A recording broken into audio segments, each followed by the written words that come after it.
Well. Back! We're back! Episode 66. Wow. Is that what number we're on? 66? Yes, we are. 66. Yeah, just past my age. Wow. You didn't have to say it like that. Wow. I would say wow for the 66, not your age. I would have been like, whoa. I would have been like, whoa. Hey, we're close getting to 100, man. Yes, we are. Wow. What are we going to do at 100? We got to think of something special for episode 100. When we go to 100? We might have to have something really special. Yeah. Glasses. Speaking of, you can't find this. I left mine at home, man. I'm like blind. So we're not the men with beards and glasses tonight. No. I might have to ask the guest if I could wear their glasses. I gave a pair. He really couldn't see out of them. You still couldn't see? Jesus. What? Them glasses. Okay, anyway, how was your weekend, Rupert? I was going to get to it. Let's get to the show, right? First, let's welcome everybody. Welcome everyone to another Warriors United show, Warriors United FC. We are three brothers who have opinions about life and things, but we love Jesus. And we love Jesus. All of our opinions based on what we think a Christian man should be thinking. All right. So that's where we are today. But I'm gonna answer the question. Well, how was my weekend? It was great. It was great. Always great because another day to be alive. But it was cold. So yes, that was my weekend. It was cold. But how was your guys' weekend? Me, I'm gonna say it like this. It was absolutely amazing. Uh-oh. I don't know where this is going. I really don't. It was just amazing. It was just amazing. I'm leaving it at that. How about yours? Okay, unless he's talking about Transformation Church service, yes, he was amazing. We'll give him that. Okay. My weekend was kind of long. First of all, I want to give out our prayers and condolences to my son-in-law, Eric. Bishop Scott had passed last week. He's dead. Yeah. My bishop granddad, we both call each other granddad. He didn't call me bishop, but yeah, I call him Bishop Granddad. But anyway, and my daughter Simone, they was down there all last week. Eric got back yesterday. So all our prayers are with the Scott family and the whole family in Florida and in Baltimore or wherever they may be. Because while Eric and Simone were down in Florida, I was at their house watching the grandkids. Oh, wow. To get them up in the morning, breakfast, take them to school, go pick them up, and come back. Woo! I remember doing that before, but when you're gray, but you know what? I loved every little bit. Loved every bit of spending time with the grandkids. But apart from that, it was great. Of course, service was great yesterday too. Only because I was singing on the number one choir, but that's just me. Okay, yeah, we tore it up again. But anyway, anything else? That's it. But we're excited about tonight's show. Yes. Because tonight's show, we're talking about should Christians file bankruptcy? Yeah. And we have a very special guest with us tonight. We have none other than Judge Claudia Barber. Let's bring her on. God bless you. God bless you. But Judge, just before we get you to introduce yourself, you got to say. Let me say, people who are watching around the world and Europe, yeah, whatever, push the button. Subscribe. Please push it. The like button and the share. You may not even have the chance to watch the show. Push the button. Keep it on and just go do what you got to do so you can hear us. And we got a great show like tonight with Judge Claudia Barber. Amen. And thank you. Judge, welcome to the Warriors United for Christ. We're so glad to have you with us. So tell the studio audience a little about you and then we'll get right into it. Yep. Well, I'm happy to be here. Thanks for the invite. I'm excited to be. This is my very first time on your program, and I'm loving it. Loving the format, the introduction, all of that, and inspired by the work that you do. I'm a member of Transformation Church of Jesus Christ. I am one of many ordained elders at the church, and I love ministry. So many times when I'm given the invitation, I accept it very willingly, because I know God has done so much for me, and therefore I owe Him so much, and helping those who need help is all is part of what ministry is about. So that's significant. So I enjoy doing that. Amen. Amen. So So I've been practicing law, or I've been oh, a licensed attorney in Maryland for 35 years, all going on right. 6 years. And also practiced in Washington, D.C. for 25 years, going on 26 years. And during my private practice, I did undertake many bankruptcy cases, usually Chapter 7, as opposed to Chapter 13. But Chapter 7 bankruptcy was a something that was necessary for many people. The other part to this is that I represented many churches and their parishioners. So the parishioners came to me with bankruptcy issues. And sometimes, the situation presented itself where this was the only way they could wipe the slate clean and start over. So that is often what a Chapter 7 bankruptcy involves. And it's good to consider bankruptcy as an option, especially when you are faced with mounting, let's say, for example, someone has an illness and they have mounting medical bills. There's no insurance. There may be insurance, and then there's partial coverage of insurance, and in some instances, the copay, it doesn't work. And as all of us are aging here, you would be surprised when you step into that Medicare time capsule or whatever.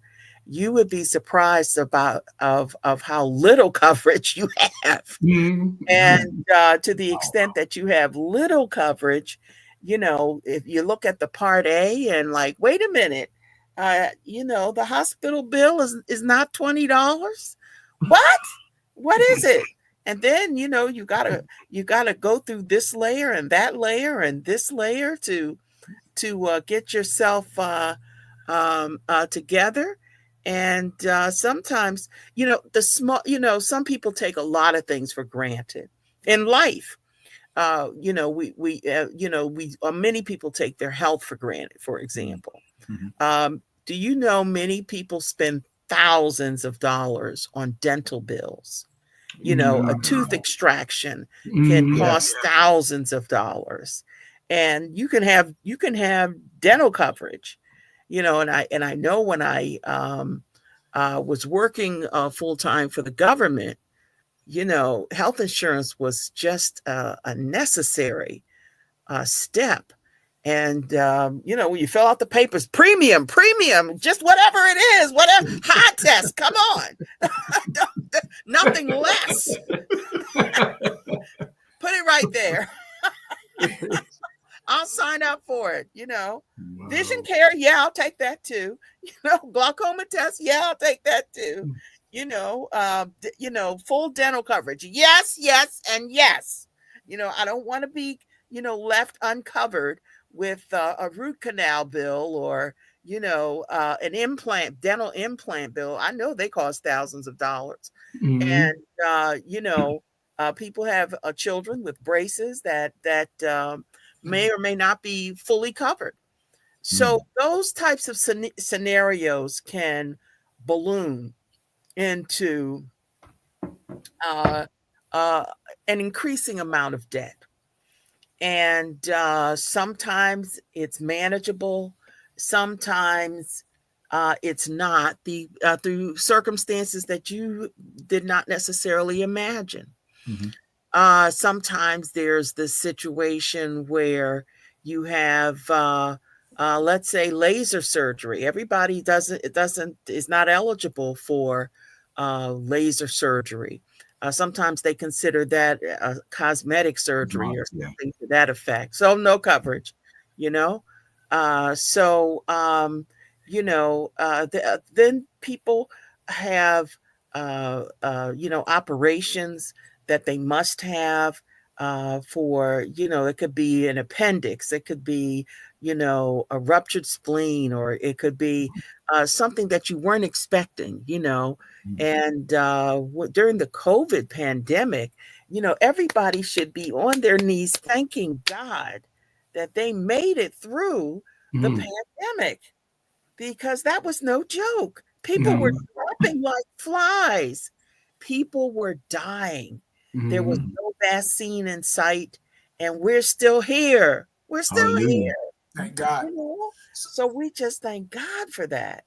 Yeah. So sister, before we get more into the weeds, why don't we just explain to folks, if we can, because they may not understand, what are the two major bankruptcies an individual like ourselves can actually do? So I think one is a chapter 7, I think the other one's a chapter 11 or chapter 13, whatever it is, and what they are and what's the differences between the two. Why would you file for chapter 7 and why would you file for the other one, chapter 11 or 13? Okay. 5, Well, 13, 11. yes, the chapter 7 is usually, some lawyers refer to it as the no assets um, chapter, that individuals may file, such that they have mountains and mountains of unsecured credit card debt. They don't own a house, and to the extent that they have some assets, we usually start by interviewing the client and asking them, what assets do you have? Are there assets such as an automobile? Most people do have automobile, but everybody doesn't. Sometimes the automobile is in somebody else's name. Who knows? Right. So then you have the persons who have unsecured. When I say unsecured debt, I often mean credit card debt, in which it is not a secured credit card. There are some cards out there that are secured credit cards, but we're not speaking of that. Unsecured credit cards, Visa, MasterCard, American Express, a credit card company extends you amount of credit, and it's not the same thing as a secured mortgage or a secured debt that's tied to your house. So if you have mounting credit card debt, and sometimes you have to watch the contracts that you sign with healthcare providers to make sure that they don't have specific provisions in them, such as a confessed judgment provision in it. A confessed judgment is a very dangerous provision in a contract, because the creditor can go immediately to court and get a confessed judgment against you. Once it's a judgment, it's a secured debt and not an unsecured debt. So be very careful in that regard. Okay. And what's the other one? The second? Okay, so I'm speaking first of bankruptcy filings for individuals. Yes. Individuals can file chapter 7. They also can file chapter 13. 13. Okay. Typically, the chapter 13 bankruptcy involves people who may have secured debt, such as a house and cars, and they're trying, and it's more like a reorganization of the debt to try to bring it, and you're given a certain period. You create a plan for repayment of the debt and then the trustee or the court approves that repayment plan that you've come up with. The third is not for individuals. It's a chapter 11 bankruptcy that involves corporations. They file chapter 11. Individuals file 7 and 13. 7 and 13. Okay. Yes. So those are the variety the garden variety of bankruptcy filings that are usually in bankruptcy court every day. Okay. And guys, I have another question if I can. Go ahead, help yourself. Go ahead. Yeah. So what is the stigma then? Because we're talking about, right? The question is, should Christians file for bankruptcy? You said you have defended many brothers and sisters that have done this, but what is the stigma then behind the filing bankruptcy? Is it well, I don't have faith anymore in God? What's the stigma behind it, or what do you feel is the stigma behind it? Good question. Well, that's an opinion kind of response, statement, because when people are working through various financial situations, as a lawyer, I'm not judgmental about those various financial situations that people have. Sometimes people put themselves in it themselves, but I I hesitate to pass judgment and say, this is a bad person. Now the system, because you have systems in place, does mark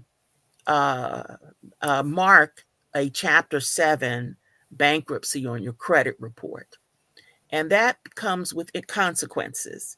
And some lawyers, when they counsel clients, they say, well, many times by the time you're at the bankruptcy stage, your credit report is probably not in the 800s or the 700s, but it's already reflecting probably some missed payments or some payments that are more than 90 days old. In that regard, the Chapter 7 bankruptcy stays on your credit report for 7 years. So you cannot file for a Chapter 7 bankruptcy every 2 or 3 years. You have so the system is set up so that you don't have chronic people. Oh, well, I can just eliminate my debt by filing for bankruptcy again and again and again. The system is not made up that way. It typically is designed to help people get a fresh start, because once the Chapter 7 bankruptcy decree is signed, those debts, all those credit card debts are gone. You wipe the slate clean. You might have that on your credit report, but you wipe the slate clean and you start all over and get a fresh start. And that's the whole point. In Chapter 13, does that go on your credit report as well? It does. Again, you're dealing with the same situation where you often have families and marital couples that are trying to save a house.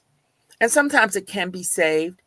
Sometimes if you work with the mortgage company, they will allow you to refinance the home, but not always.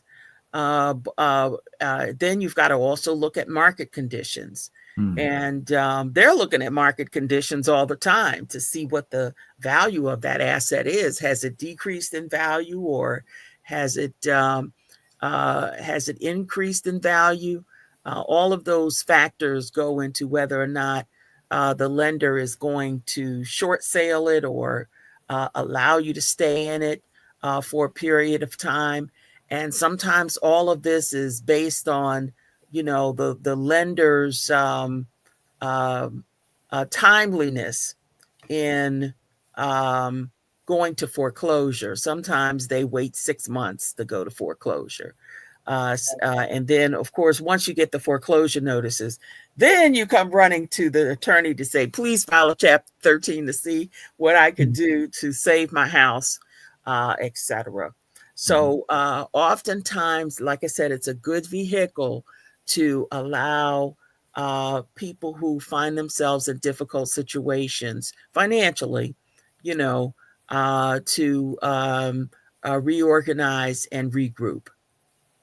So what would you say? So you did talk a lot about the pros. What are some of the cons of filing bankruptcy? Well, the cons, of course, have to do with the stigma of it being on your credit report, and there are not a whole lot of jobs that I'm aware of, but there are some that do pull your credit report before they hire you. And I'm sure in Secret Service clearance types of jobs that is done, and they want to know, do you handle money well? And are you a good steward of your finances? So that factors into the equation when you're looking at future employment opportunities. Like I said, all employers don't do that. I remember now what's very interesting, when I applied for the judgeship in DC, they did pull my credit report, and it was a requirement. And they do ask you questions about your credit history. Okay. In Maryland, they don't do that at all, but in the District of Columbia, they do. So this is not unusual, and it can happen, especially if you're going for senior type of positions or above mid-level management types of positions. So when we talk, so you decided not to say anything about stigma because you didn't really about people, but I'm not really talking about people. I'm talking more so the thought process people have behind not filing for bankruptcy. And I'm thinking, right, one is there will be some people will say, you weren't a good steward of your money. So, as a Christian, we're supposed to be. Or they're saying you lack faith, right? Those are the kind of things that, why aren't you trusting God to bring you out of your situation? You should pray about it, blah, blah, blah, blah, blah. So those are a couple of things that I'm kind of hearing, or I would probably believe or heard of in the past, would be some of the stigmas that a Christian may hear of if they're filing for bankruptcy. So I'm believing, and you can tell me if I'm right or wrong, I'm believing most people don't talk about it when they don't bring it to the past. They don't bring it to their fellow brothers and sisters. And when they talk to you, especially when it comes to you being their lawyer, you have to really give them confidence that this is not going to be spoken of or talked about, so they feel comfortable even coming to you. Well, yes. And as I said before, the laws also are in place for you have a trustee that manages and reviews these cases to determine whether or not people are filing for bankruptcy too much. So, and 7 years is a long time period. So that is another mechanism that prevents people from running back and making a mockery of the system, such that they file bankruptcy. If they get $5,000, $10,000, $20,000, $30,000 in credit card debt. So, like I said, with that balancing of the situation, there is mechanisms in place, if you will, so that people don't abuse the need to file for bankruptcy. So I've represented clients who may have filed for bankruptcy. They just, because they have a family, the family has needs. You have children going through school, and you got to buy this, you got to buy that, and then all of a sudden, what you were trying to do in terms of pay off everything monthly, then it just balloons into this big credit card bill. And I cannot tell you how many times But where's your faith? Don't you believe that God is going to bring you through it? Why would you file for? We have prayer on our side. Isn't that more than enough? We do, and I don't underestimate the power of prayer and the faith aspect of this. I know, for example, in my own personal life experience, when you own a house, your hot water heater is going to go up at one point in time. Just face it now. Been there. And your heater is going to go up at one point in time. Been there. And, your refrigerator is going to break down. Your That stove too. is going to break down. Your washing Mm, machine is going to break down. And you've got to go out and buy a new appliance Right. and fix that thing, and you're going to put it on a credit card, please, unless you're going to pay cash for it. So all of that impacts your credit. All of that, all of those accidental, unexpected situations can happen. In fact, just a couple of years ago, um, I was out of town, thank God, but a tree fell on my house and caused all this damage. Of course, I had homeowners insurance, but homeowners insurance. See, now I know you're, and some of you are insurance experts, but the insurance companies, they creep your deductibles. So when I first bought the house back in 1998, my deductible was only $500. Now it's then ballooned all the way up to $2,000. So when the tree fell in my house, here's your $2,000 bill. They're not missing that, and they creeped it up over the years so that the value of the house increases and so on and so forth. So things like that happen, and sometimes you're working on a project. Let's say you bought a few rental properties, and people, they want to invest, they want to do better, and they want to let's say get a good return on their investment. And at the time that they go into the rental house, great, the house looks fine, nothing's broke down. Then all of a sudden the tenant is in the house, and you've got a big ticket repair. The water heater broke, or the furnace has to be replaced. I remember when I owned some property years ago, the furnace did break down, and that was like a $9,000 repair. Once you get a big ticket like that, you're ready to sell the house. But yeah. As is. So as but by the time then you have to worry about making sure that you take care of the tenants so they're not in a whole house.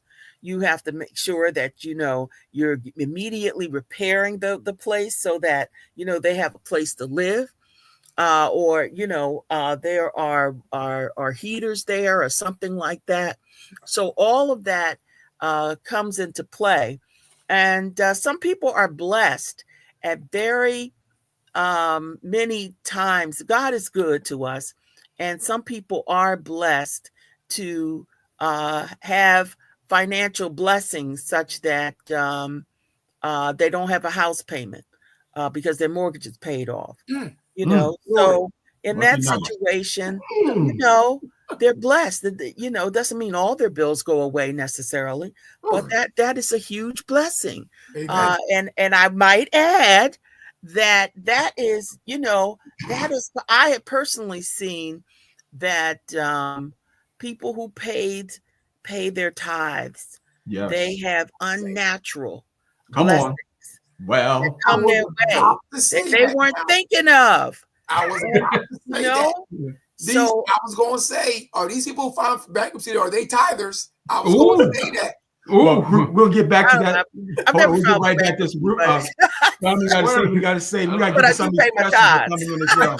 Yeah, like we said, now half an hour went really, really, because we're getting some great information. But I got to do my little spiel here. People who are watching, thank you for coming back every Monday, watching our show. Continue to press the like, continue to press the share, and continue to subscribe with us. Now, it looks like I'm asleep because I have short eyes. I forgot my glasses. I am not asleep. Black and these. Yeah, but my eyes don't open that wide, so I'm not asleep. Let's continue. So we have a lot of questions that's come through. So Rupert, let's roll some of these questions through in comments. So, she's back. Oh my Of course. Talia. Cat lady. Yeah, the cat She's lady. here. Cat lady's here. All right. So praise him, saints. I know that a chapter 7 bankruptcy can stay on your credit report for 10. You said, Sister Claudia, you said 7 years. Well, 7 actually is the number where you cannot file for bankruptcy, Mm. for more than 7 years. So I The have to credit wait. report, I'm not absolutely certain. It could stay on there longer. Okay. I don't want to be absolutely sure about that. But for some situations, credit reports do keep them on for a longer period of time. So what about chapter 13 though? If you file for chapter 13, how does that long does that stay on your report? It more, and again, that is all up to Experian, TransUnion, Oh, yeah. and Big boys. what's the other one I'm missing? Equifax. Equifax. Equifax, yeah, all three of those major ones.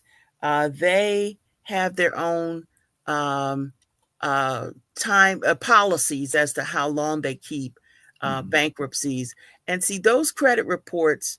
They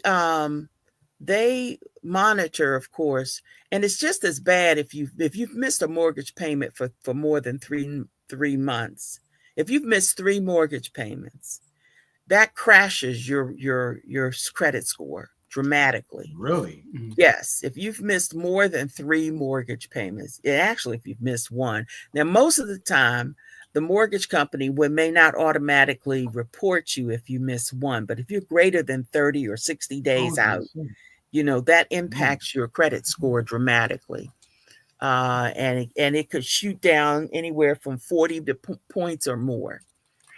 Just by missing mortgage payments in particular, because they're of the mindset and have a policy that that your house is your biggest asset, so you wouldn't miss your mortgage payment. You would be on it, and that's the first priority payment. Unless there's some type of mismanagement of finances, or you can't afford it anymore. Well, would you laid? Let's say like one in the wrong direction. Let's say like you were laid up in the hospital for a reason you couldn't make the mortgage payment. Would they take that into consideration? Well, they hope you have long-term disability insurance in place. They hope you have short-term disability insurance in place. And if you don't, you're not managing your finances right. And yes, that does happen. That's another example. Everybody does not take out long-term insurance, especially if your salary, and your wages, kind of put you in a difficult spot where you can't pay your mortgage and you can't pay your car note and pay your car insurance and pay for your food and pay for the school supplies of any children, et cetera, and et cetera. So yes, it's very expensive to live. Yeah, let me do this one with my eyes. Bankruptcy is a financial tool. Not the best one, but still a tool. So why wouldn't Christians use any tools that are available? That's from our producer, Ken.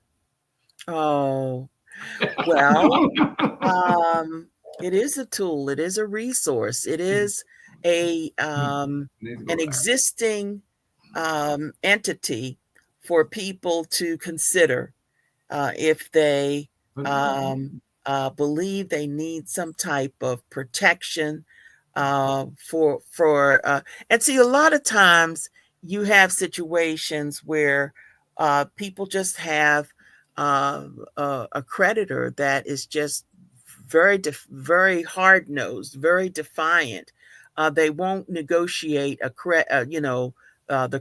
whatever it is. A lot of times people can go to creditors and they'll negotiate them down. Now, let me also say this. Before people file for bankruptcy, they can also, there's also another mechanism, and that is you often hear of these debt relief programs. National debt relief. National debt relief, which is different from consumer debt, a consumer advocacy. They allow you they'll put you on a payment plan to reorganize your debt. Okay. But national debt relief, freedom debt relief, those types of vendors out there, they allow you to go through their program without filing for bankruptcy. So that is an option. Mhm. And however, this is the catch. When you use those programs, they will put you, what they do is they go to the banks or the creditors, and they negotiate your bills down.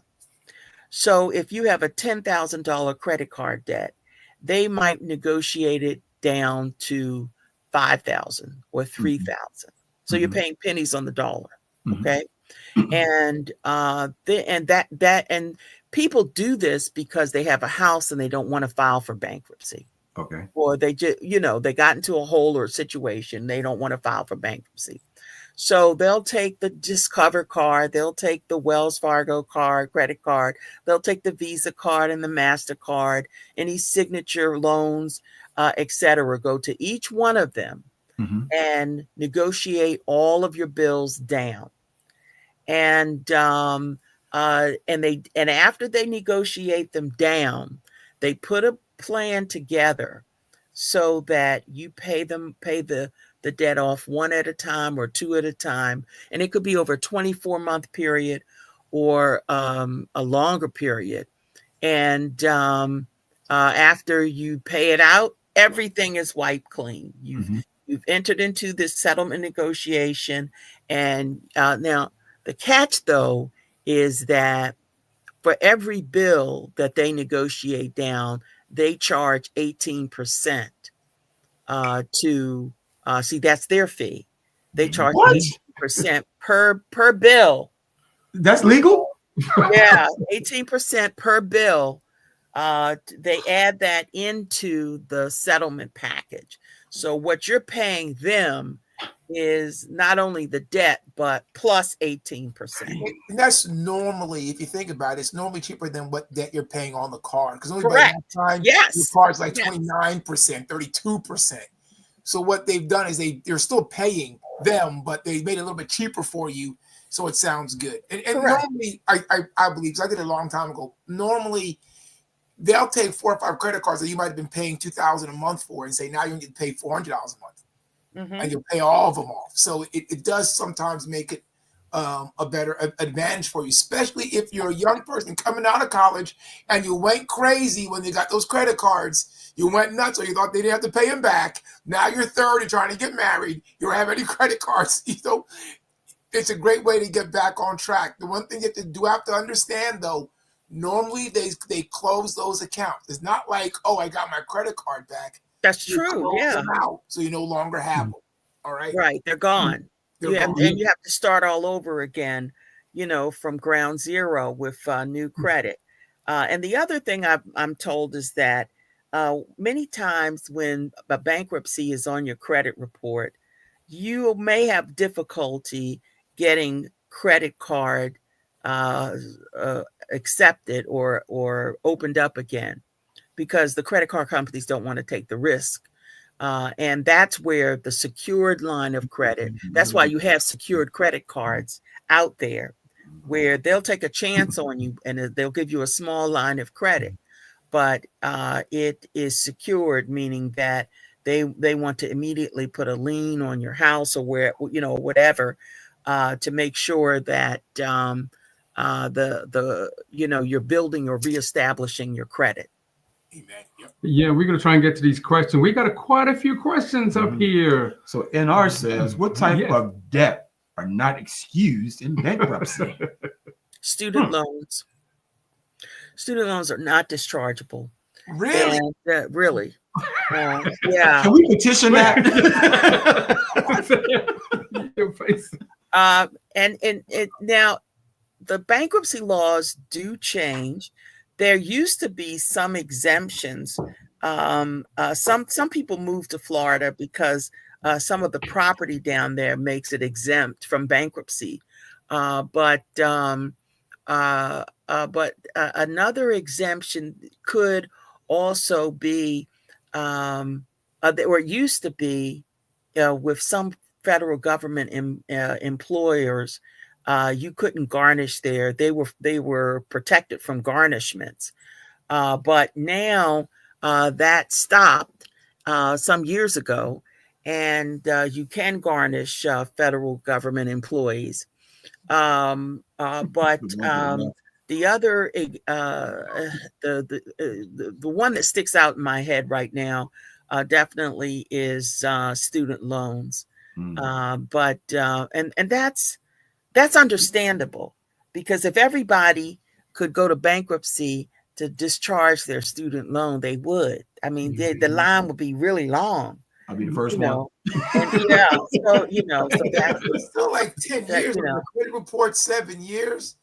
But then on top of that, there's child support payments and things like that. Marital obligations like that. That may not be always dischargeable in bankruptcy. Going with that question, can they attack your stocks and bonds and your insurance? If they say you filed for bankruptcy, can they say, well, I'm gonna look at your stocks and bonds before we actually liquidate stuff? We're gonna look at stocks and bonds, look at your insurances and all that stuff. Do they look at that? Yes. Yes, that's looking at assets. And the whole point in filing for bankruptcy is because you have no assets. So when we fill out the Chapter 7 bankruptcy form, and you have a bunch of credit card debt, well, you list that credit card debt under debts. But typically, the person on the asset side may have clothes, and we would give that yard sale value. And then if they have let's say like a baseball card collection, if you have a baseball card collection, that may be questionable as to the value of it. If you took it to an auction, I mean, how much would you get for it? The other part to the bankruptcy question, when you have debt like, or actually when you have assets like, somebody came to me and they said, I have a car. Well, look, we're not going to, what we're going to do is we're going to go to kbb.com, which is Kelley Blue Book.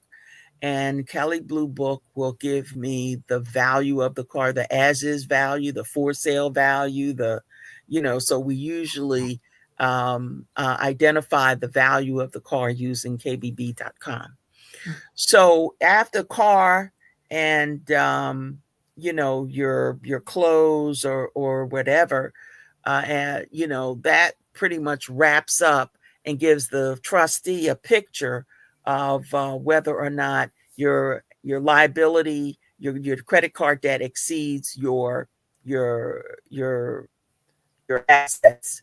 And they give you a floor, and they changed that floor. So at some point, it used to be $4,000 or something like that. But then you also can include a car especially if it's subject to a loan and you need it to get to work. So they take all those variable factors into play. But keep in mind, mechanisms in place like a trustee, they have to approve the bankruptcy filing.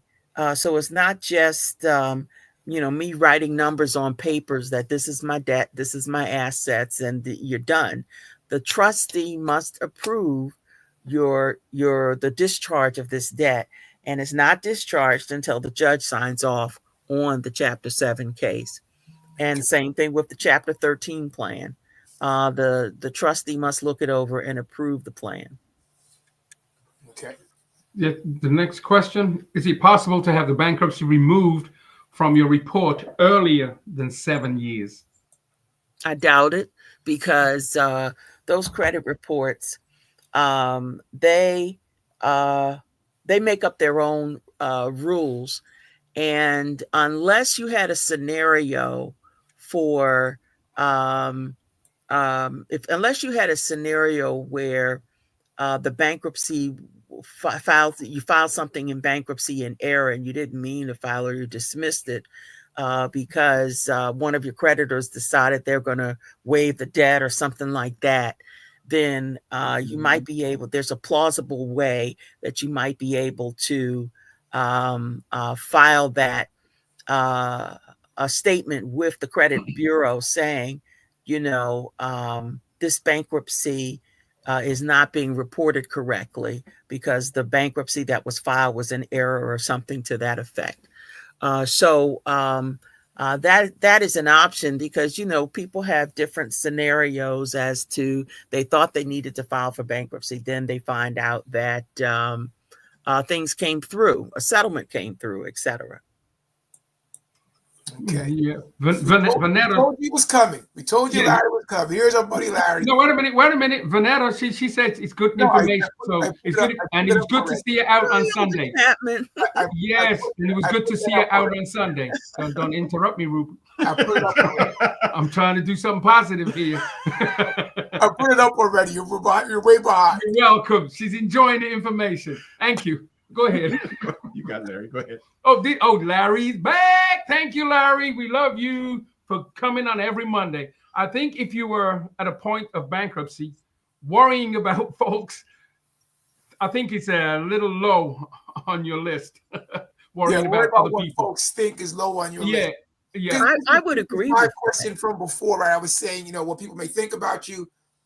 I don't think that's an accurate statement. People are always concerned when people think about them. So I think people are concerned. People are going to talk about people. Right. Yeah. They talk about them if they based on what they wear, and they have something to say about what they don't wear, and they have something to say about people in general. So I would agree that's very low on my list. I'd be concerned about getting my finances straight, getting a fresh start, trying to breathe, trying to, make it through the situation. And now you have in our news on a regular basis, massive firings. And, a lot of people haven't given that much thought. There's a lot that can be said about whether massive firing of federal workers is the way to go.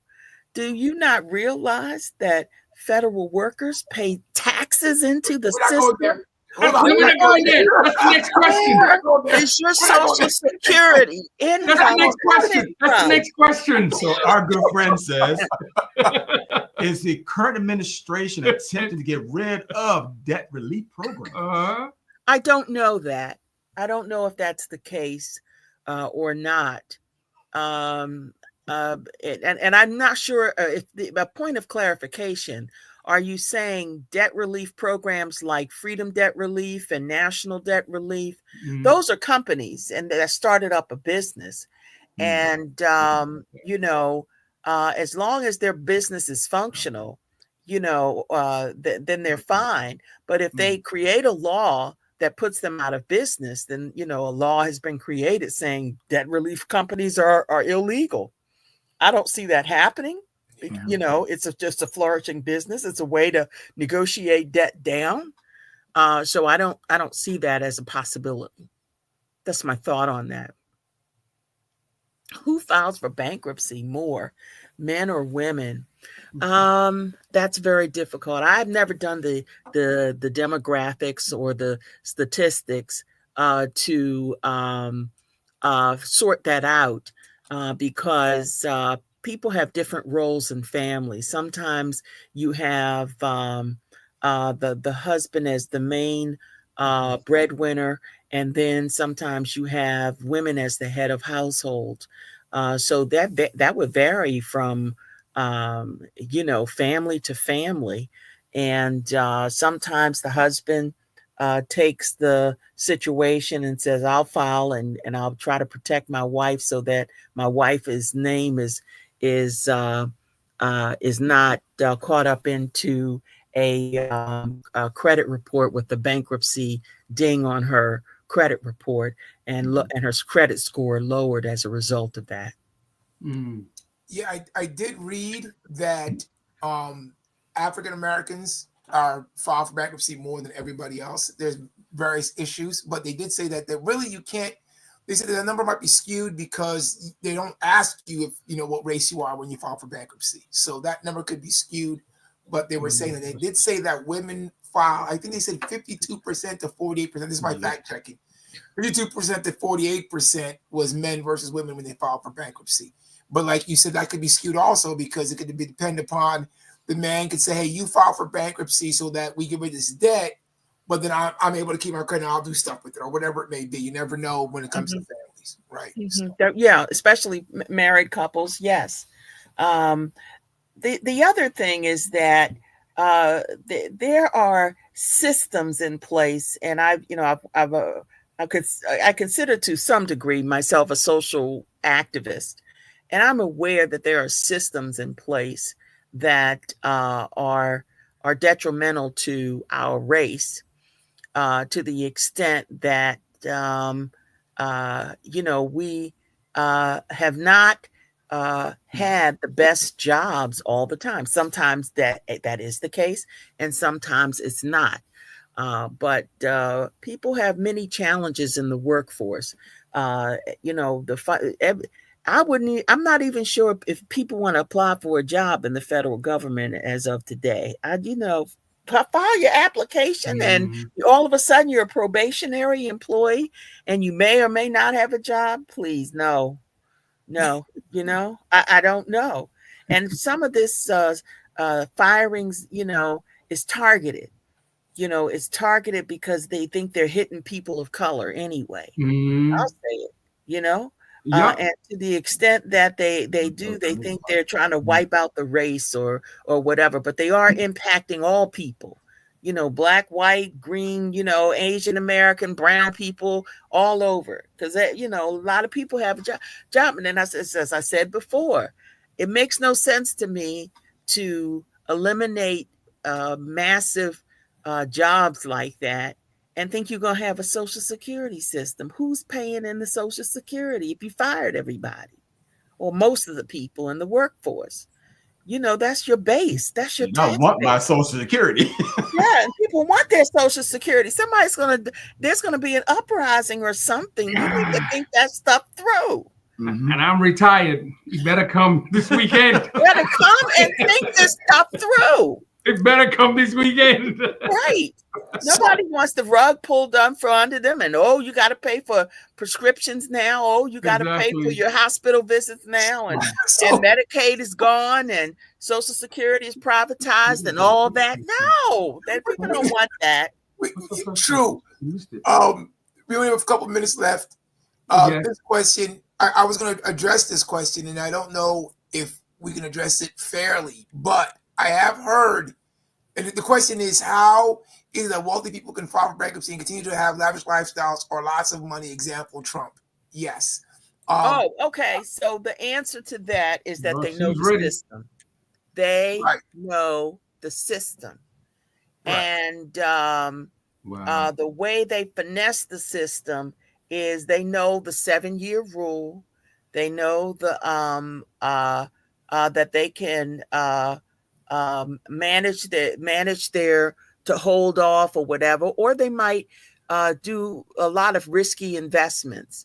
And then, but some of those people that take advantage of the system under the old governments, the FBI and the U.S. Department of Justice, they had their eyes on those people that file bankruptcy again and again and again, the repetitive filers, such that they do look into and conduct investigations as to whether or not those bankruptcy filings are legitimate or not legitimate.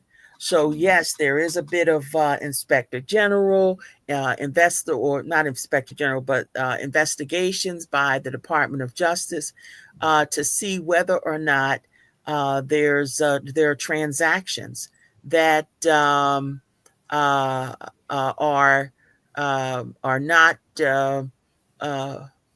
proper transactions or legitimate transactions. Yeah, the other thing that they do is, and you were talking about before, right, which Chapter 13 is actually for corporations. They put a lot of stuff in the corporation's name instead of their name. That way, when things go south, they just file for Chapter 13. The corporation don't have as many hits as an individual does.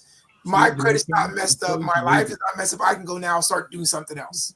Right. Well, actually, I was working I was at some point I was awarded a government contract, and I had to go out to Arizona and investigate or take a case because the person had filed for, I think, a farm loan. And it just so happens that the person that was overseeing the application, she knew that the applicant had filed for bankruptcy prior to her putting in this grant or loan application in. And she became suspicious and she denied the loan. And I had to look into it to see whether denial was, proper or not. Mhm. And the way she did it is she didn't apply for it. She married this guy and he applied for the loan, but she was identified as the wife. So, a lot of folks think they can go around the circles and all this to escape, a bankruptcy, and you can't because they put it on your record, they put it on your credit report, and it's a matter of public record whether or not you filed for bankruptcy before. Amen. Yeah. Before that, though, Ken had asked. He said he told college kids not to get credit cards while they're being offered in college. He did say that, and we had an agreement from somebody who and agreed with Ken not to get credit cards in college. Okay. Yeah, that's good. That's a good suggestion, because especially if you're in college and you're taking on student loan debt, that's not dischargeable. In that scenario, you still have to face paying off what debt you haven't accumulated. And debt today, college loan debt is not the same as when I was in school back in 1980. So that's Wow. a different picture. We have 2 minutes to go, but I got to ask one question, Miss Judge Barber. Your background, are you in the alley or because you look very warm? You got a bricks I behind have you. bricks background. Yes. I have a Beautiful. very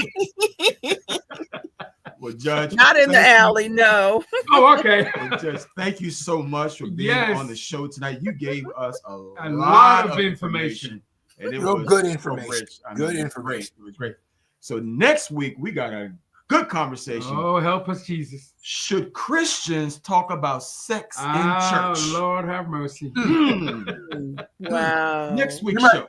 We might be filing for bankruptcy. Okay. So, Judge, stick around. Yeah. Stay tuned, and you Yeah. hear us say, You're welcome. welcome. You're welcome. we did it again. You're welcome. Hang on, Judge. Don't go nowhere.